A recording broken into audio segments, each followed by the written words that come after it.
My name is Brent Howell, and I want to tell you about a silent epidemic that is making our children sleepier, sicker, and less productive. Until about a year ago, I was tired all the time. I've had just about every treatment available to treat my breathing disorders and my obstructive sleep apnea. What I found out is that with obstructive sleep apnea, you are choking on your own body each and every night, potentially multiple times a minute. Although you may not be aware, your brain is putting you into that fight or flight system. When chronically experienced, has immense repercussions on both your body and your mind.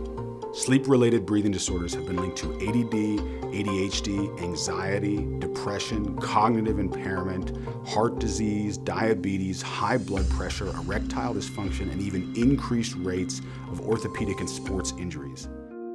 By some estimates, 30% of children have some sort of sleep-related breathing disorder or facial abnormality that prevents breathing. The average IQ drops for these kids about 15 points.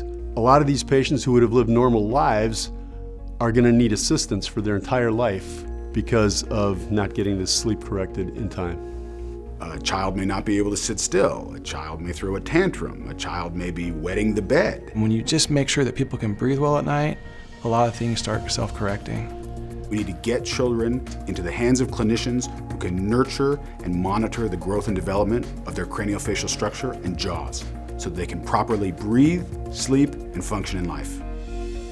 One of the great things in the practice is how we change lives. We have a patient that presented at our office, a young girl who was having a lot of difficulties. She'd already tried to commit suicide twice. She was overweight, couldn't breathe through her nose, and had jaw joint issues. No one could find anything that would help her. We knew what the problem was and could address it. It was life-changing for her. I got a letter from her psychiatrist, which was the third psychiatrist she'd been seeing.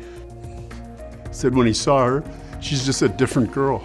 So there are incredible people already addressing these issues across the country and across the globe. The problem is they have to educate parents, patients, and communities one person at a time.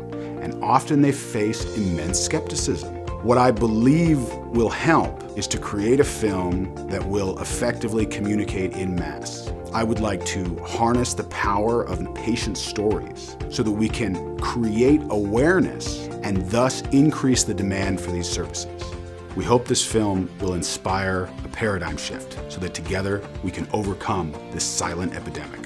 I hope you will help us by contributing or investing in the film. Thank you so much.